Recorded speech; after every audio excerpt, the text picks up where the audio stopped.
Pô.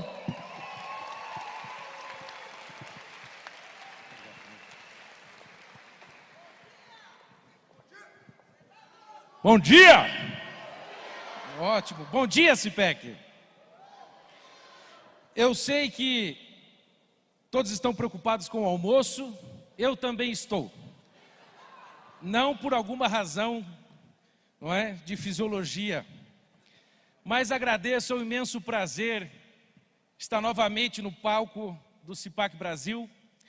Da última vez que eu estive aqui, quer dizer, em São Paulo, eu vinha do Sínodo da Amazônia para cobrir o evento, saí de Roma, vim a São Paulo, palestrei e voltei para cobrir o evento.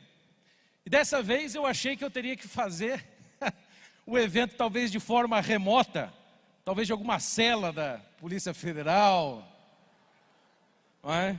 Ou submeter aqui o meu humilde, né, discurso aqui à aprovação do Supremo Tribunal da Verdade. Mas enquanto nós ainda gozamos de liberdade, eu posso dizer bom dia. Eu posso dizer bom dia a todos e não a todes, nem a todes ou a todex. Afinal, teve um certo magistrado em tom aveludado que disse que a liberdade de expressão não protege posições anticientíficas. E todex, para mim, não tem a ver com ciência. Aliás, não é para mim, não tem a ver com ciência. Nunca, por tantas vezes, de variadas maneiras, até a completa exaustão mental de cada um de nós, todos os dias, a gente ouviu a palavra ciência. Ciência. Eu acho que ela só não é mais falada pela mídia do que a palavra Bolsonaro. A palavra mais dita, né? Mas é ciência, ciência, ciência. Que gritava diariamente um médico, agora ex-ministro. E hoje em dia, nem o mais capaz dos cientistas é capaz de descobrir aonde ele está. Parece uma solução volátil, evaporou. Ciência. Falando sério. Em nome da ciência, milhares de pesquisadores, médicos, foram levados ao papel sacerdotal para desvendar os mistérios da praga chinesa, que colocou o mundo inteiro de joelhos, exceto a China. Os dados do impacto da pandemia na China comunista são absolutamente verdadeiros, irrefutáveis, duplo, cego, randomizados e twist carpado. E ai de você, negacionista, se considerar que apenas 4.636 pessoas morreram em Wuhan, uma população de 30 milhões de pessoas em 1 ano e meio. Ai de você, porque a ditadura de veludo vai pegar você. Em nome da ciência e longe de qualquer interesse político, uma comissão parlamentar de inquérito instalada no Senado, a mando de uma corte federal foi instalada. Uma corte federal que vem preservando integralmente a nossa Constituição, segundo a ciência. Segundo a ciência. Uma CPI comandada por senadores honestíssimos, segundo os melhores estudos e de acordo com até gabaritadas cientistas, que são até cantoras. Uma CPI que, em nome da ciência, quebrou o sigilo telemático e bancário talvez de metade desse auditório. Humilhou cientistas mulheres, recusou-se a ouvir outros, interpretou fatos desvariadamente, criou versões, realidades inteiras para acusar o presidente Bolsonaro de corrupção? Não, charlatanismo. Em nome da ciência eleitoral, da ciência do bom funcionamento para a democracia, jornalistas como eu, comunicadores como tantos que estiveram aqui, foram desmonetizados. E também em nome da ciência, o Tribunal Superior Eleitoral desmentiu a si próprio, acusou o presidente de usar o TSE contra o TSE, inserindo-o no inquérito científico de fake news a pedido do TSE. Ciência. Em nome da ciência, trabalhadores foram impedidos de ganhar salário, cidadãos foram impedidos de ir e vir, outros foram presos. Em nome da ciência, outros também apanharam nas ruas porque estavam nas ruas. Tudo em nome da ciência.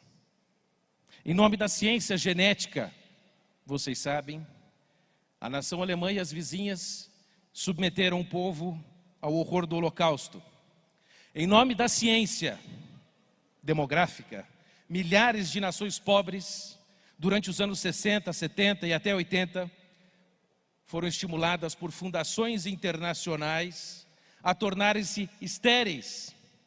E anualmente, milhões de bebezinhos são mortos nos ventres das suas mães em nome da ciência.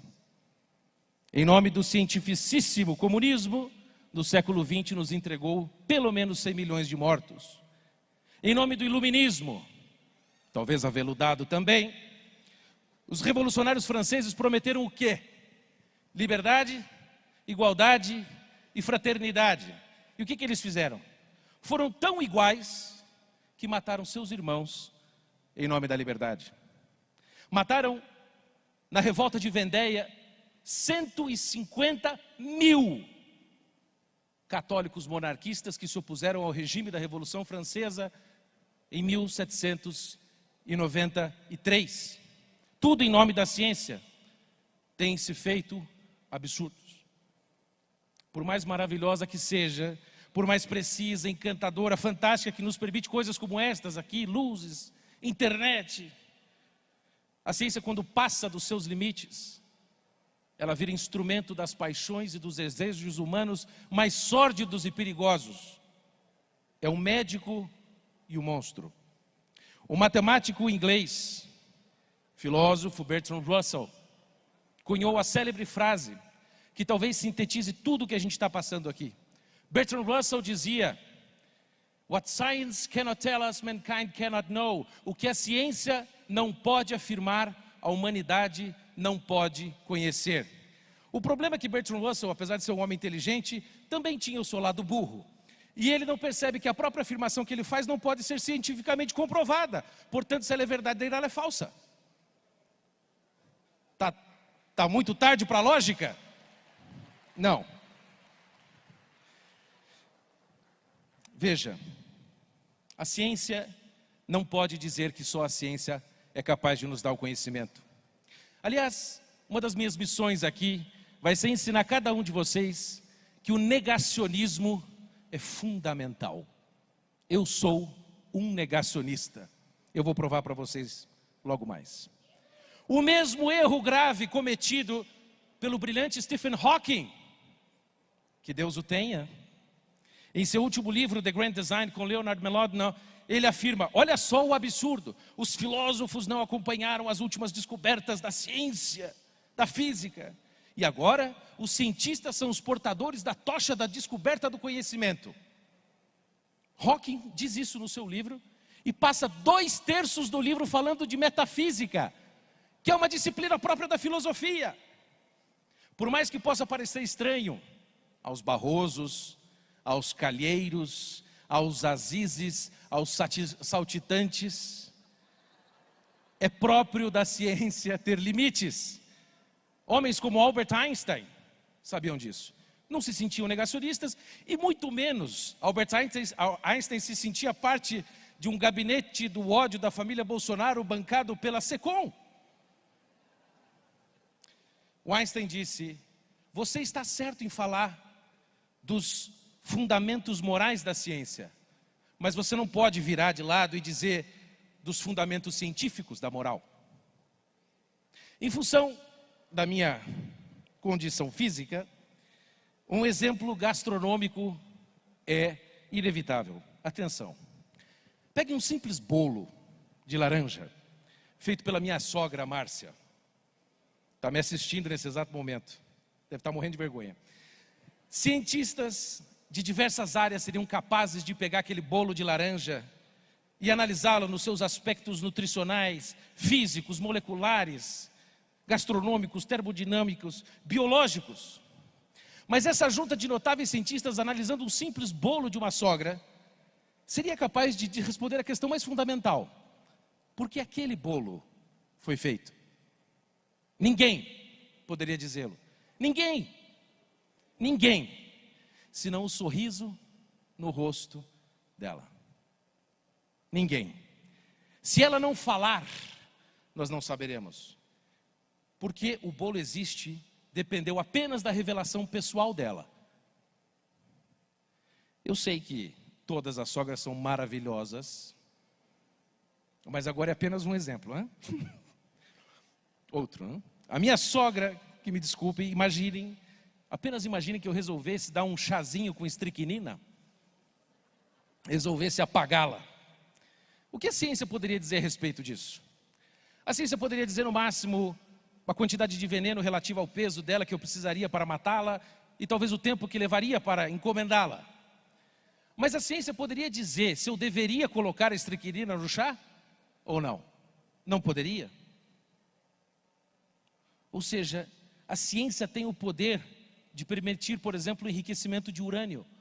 Mas ela não pode dizer a nós se eu devo fazer uma usina nuclear para abastecer de energia uma grande cidade, ou se eu devo fazer uma bomba nuclear e explodir a mesma cidade. A ciência não tem esse poder. Aqui a ciência deve se calar. Ela não tem força nesse terreno. Isso foi explicado pelo único prêmio Nobel brasileiro. Vocês sabiam que o Brasil tem um prêmio Nobel? Não sabiam? Pois então, aqui também é cultura. É o Sir Peter Medawar. Ele nasceu em Petrópolis em 1915. E óbvio, né, que para ganhar o prêmio Nobel, com 6 meses a família voltou para a Inglaterra. Ele foi educado lá. Ou seja, não foi educado aqui, mas é petropolitano. E ele escreveu um livro brilhante, chamado Os Limites da Ciência. Todos estes arautos da ciência deveriam ler esse livro, inclusive vocês. É um livro maravilhoso. E olha o que ele explica. Não há meio mais rápido para um cientista de trazer descrédito para si sobre a sua profissão do que declarar que a ciência sabe agora, ou saberá no futuro, respostas sobre todas as questões que valem a pena ser feitas, ou que perguntas às quais não admitem uma resposta científica são não perguntas ou pseudo-perguntas que somente gente simples como vocês e eu professa ser capaz de responder. Continua. A existência de um limite para a ciência é, entretanto, claríssima por sua incapacidade de responder a perguntas simples de uma criança. De onde viemos? O que estamos fazendo aqui? Para onde vamos? Não é a ciência, diz Medawar, que devemos buscar as respostas para essas questões fundamentais, mas a metafísica, a literatura imaginativa e a religião. Nós, conservadores, temos de voltar os olhos para estas 3 coisas: filosofia, literatura e fé. É aqui que a vida ganha sentido, amplitude. O pai do conservadorismo, Edmund Burke, sabia disso. E nós, brasileiros, recebemos de Deus um presente, um mestre das ideias, queridos por todos nós, que hoje, aliás, acabo de falar com a esposa dele, se recupera muito bem no hospital no Brasil, o professor Olavo de Carvalho. Acabei de falar com a Roxane, aqui atrás da coxinha, liguei para ela, e ela disse que ele está progredindo muito bem a cada dia, e ele manda um abraço para todos vocês. Não é apenas em questões fundamentais da vida e que a ciência possui limites. Na própria dinâmica e na condução da vida em sociedade, a ciência não deve ser o principal e único critério. Prestem atenção. O passaporte sanitário, que o Donald Trump Jr. falou aqui, eu chamo de apartheid sanitário, deve ou não ser implantado? Isso é uma discussão científica? Não, não é apenas científica, é sobre liberdade individual. A obrigatoriedade de vacinação não é apenas ciência, aliás, é muito mais. É responsabilidade moral individual e os limites do Estado sobre as famílias e indivíduos. Quão muito mais quando se fala de vacinas experimentais.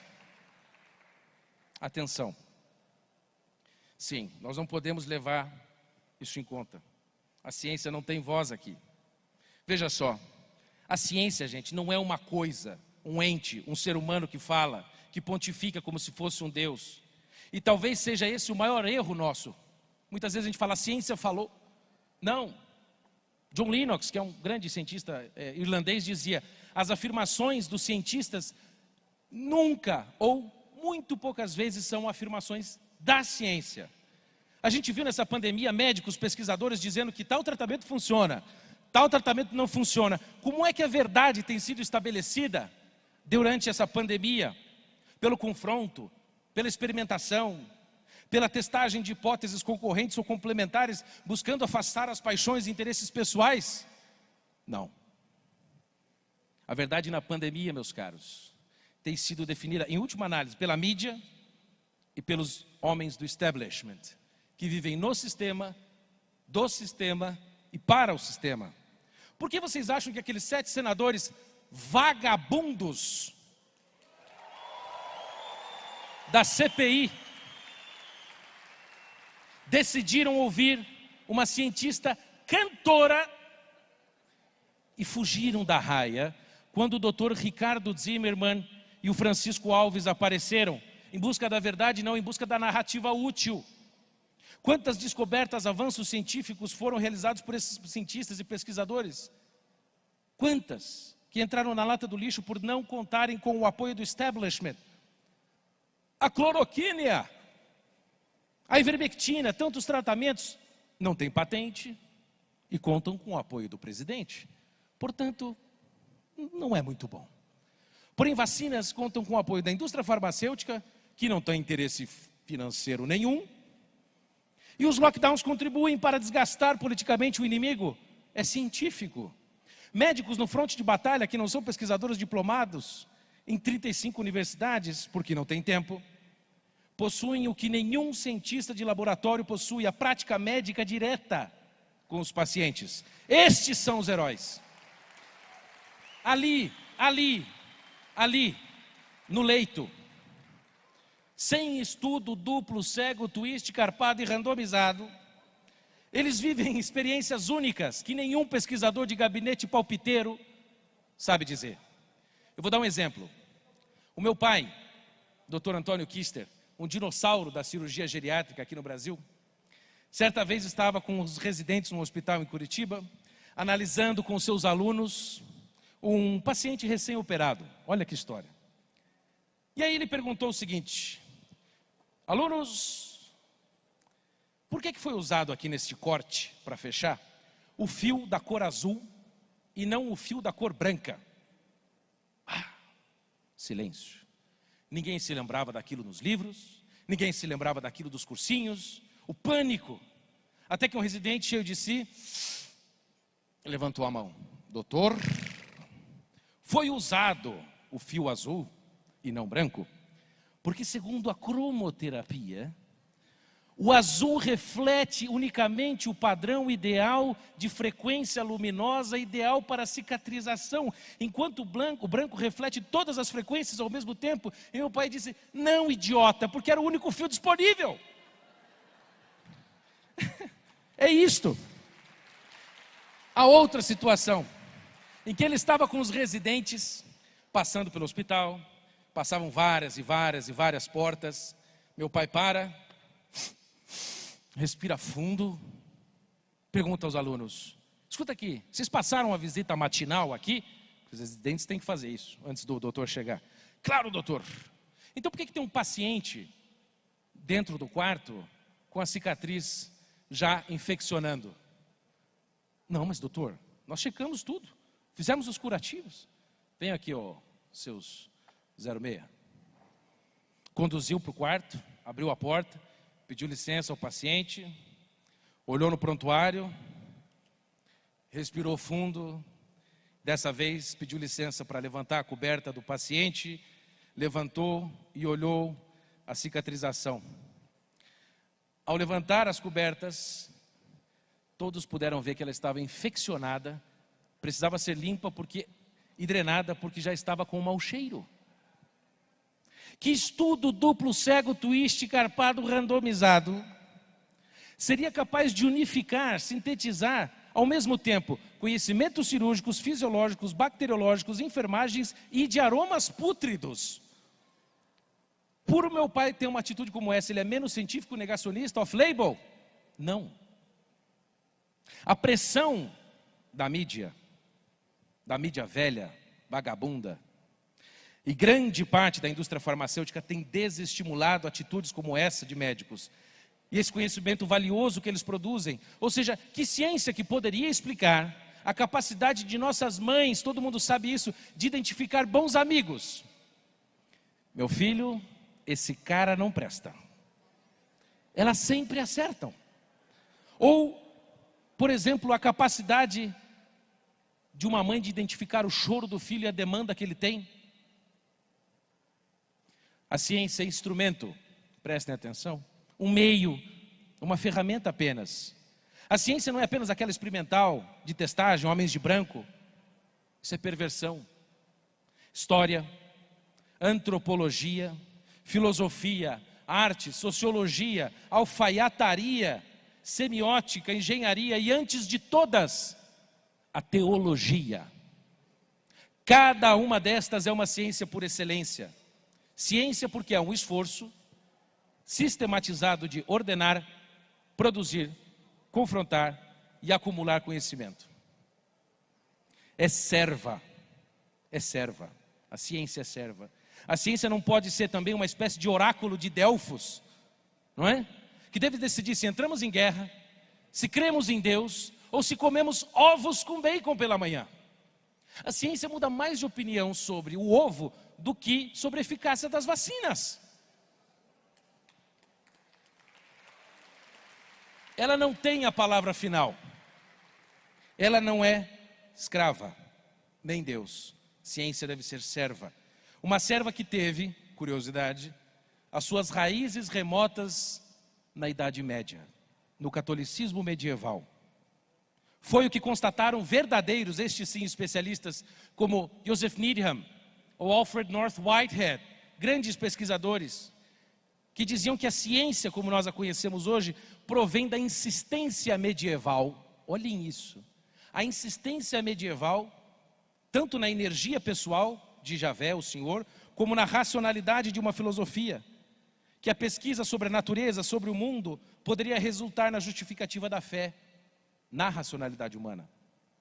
Por que o Oriente, a África, as Américas, não gozaram da revolução científica do século XVII? Antes da Europa? Por quê?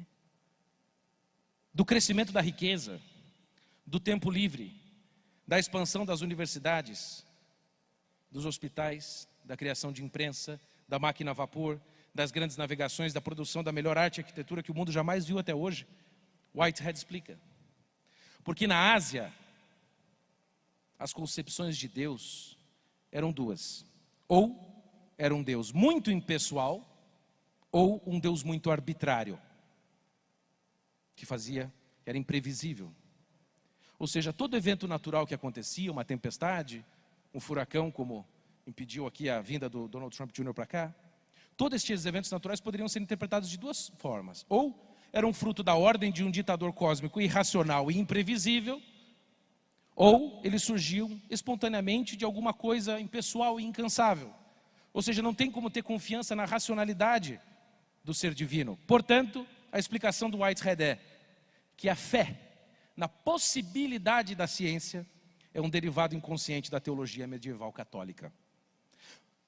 Pode parecer, mais uma vez, que como católico eu estou puxando brasa para minha sardinha, e de novo com metáforas gastronômicas. Mas é verdade. Vocês sabiam que 65% dos prêmios Nobel são cristãos? 65% de todos os prêmios Nobel são cristãos. E não é cristão de gabinete, é declarada e publicamente cristão. Muitas das proeminentes figuras do Olimpo científico são cristãos. Por exemplo, Galileu, Kepler, Pascal, Boyle, Newton, Faraday, Babbage, Mendel, Pasteur, Kelvin, Maxwell. Sua crença em Deus, longe de ser um empecilho para a ciência, era a principal inspiração. algo que eles não tinham vergonha. Longe de entrar em conflito com a ciência, a fé em Deus e na racionalidade da natureza criada por Deus é o grande motor por trás da ciência. É ali, naquela época medieval, que um grande frade franciscano, estabeleceu o negacionismo como princípio da ciência, como fundamental. Era chamado Doctor Admirabilis. Roger Bacon. Já ouviram falar em Roger Bacon? Ele desenvolveu o método científico, estudou ótica, geografia, filosofia, e ele dizia que tínhamos de levantar hipóteses, experimentá-las e depois ter verificações independentes. Tudo deve ser registrado à exaustão para que outros também possam fazer o mesmo, a fim de que todos possam tentar negar aquilo que você afirma com seus resultados. Portanto, sem buscar o negacionismo, Galileu não teria proposto o heliocentrismo. Sem buscar negar a física da antiguidade, Newton, que era cristão, não teria escrito o Principia Mathematica e iniciado a ciência moderna. Sem buscar negar Newton, Einstein não teria proposto seu modelo gravitacional e assim por diante. O negacionismo, afirmo categoricamente para todos os Barrosos e Azizes, é o combustível que garante o aperfeiçoamento das ciências. Quem nega o negacionismo é que é negacionista e anticientífico. O negacionismo é o combustível. Sem ele estaríamos usando DDTs nas plantas, CFC nos aerosóis, talidomida nas crianças, parabeno nos cosméticos que faz o mal lascado, e assim vai. Ou seja, isto obviamente denuncia outro dogma falso, outro dogma, vou dizer claro, imbecil da ciência, que é um negócio chamado consenso. O professor Olavo explica que consenso nada mais é do que maioria de votos. E vocês sabem que contagem de votos é um negócio complicado. A verdade, sabemos que não é determinada pelo número de adeptos. Vou dar um exemplo. Vamos imaginar que nos anos 30, todos os cientistas do mundo tivessem concordado com os cientistas alemães de que, em unanimidade, judeus, ciganos, negros, homossexuais são cidadãos de segunda classe. Nada parecido com o que estamos vendo agora, hein? E que era preciso então, para produzir uma raça superior, exterminá-los. Eles estariam certos? Isso seria verdade apenas por causa do número de adeptos? Não, meus caros. A verdade, a bondade e a beleza são coisas objetivas e independem da sua opinião. Quando Einstein propôs o seu modelo do tempo e espaço, o consenso era o de Newton. Einstein poderia ser chamado de negacionista, que negou o consenso? É claro. Isso fez dele alguém menor? Fez o símbolo da ciência, aquela cara. Os cabelos brancos bagunçados, a língua de fora, é o tipo de atitude que temos que ter em relação à ciência moderna. Uma espécie de um deboche saudável.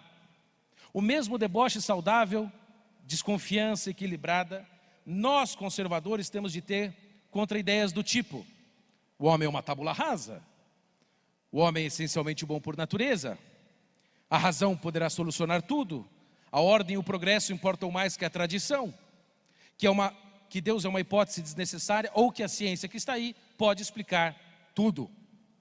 Verdade seja dita, estatística, que é uma outra verdade que tem sido bem estabelecida, já dizia o Benjamin Disraeli, o estadista inglês, tem 3 tipos de mentira no mundo: a mentira normal, a mentira deslavada e a estatística. E o que nós vemos nessa pandemia é batalha por estatística. Por trás, e aí encerro, de todo esse grande falatório dos poderosos, em nome da ciência, do suposto apreço pelos fatos, das estatísticas, de termos eloquentes, defesa da vida, da democracia, por trás de tudo isso sempre existe um espaço obscuro para um João de Deus entrar e operar e fazer maravilhas. Sempre há por trás desses arautos da ciência um lugar para um ocultismo discreto, para a defesa de criminosos confessos, para a libertação de bandidos, terroristas e encarceramento de inocentes ao arrepio da lei. De correta posição de serva, a ciência para essa gente tem sido feita escrava, obrigada a gritar as maiores loucuras e a ocultar os fatos mais gritantes. É preciso colocar as coisas em ordem, gente. Isso aqui é sério. Elevar a discussão a partir da ciência, mas não ficar ali, ir além. Os conservadores diziam, Russell Kirk, seguem a política da prudência, gente. E prudência é reta razão do agir. Recta ratio ad bilium, como diria São Tomás. Ou seja, não tem nada a ver com medo, com receio, pessimismo, cautela, covardia, mas o modo correto de agir de acordo com a realidade. E um conservador pode ser ao mesmo tempo um insignificante pacificador, a pedir paz em meio à guerra, mas pode ser um louco como Churchill, a querer a maior guerra. É preciso colocar as coisas em sua devida ordem, exigir o modo correto de agir, com intenções corretas, para obtermos os fins corretos. E a ciência, no máximo, limitada que é, poderá nos ajudar no como. Como? Mas não pode dizer o que devemos fazer, se devemos fazer e para onde devemos ir. Aqui a ciência cala-se. É hora de organizar o debate, elevar a discussão a partir da ciência e ir além.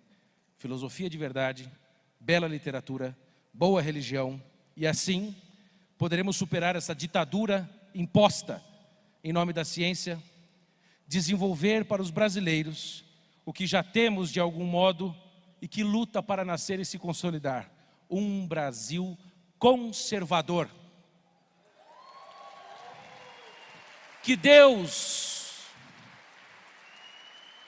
eterno da glória, nos ajude a preservar a nossa liberdade, a nossa independência, nem que para isso morramos. Obrigado.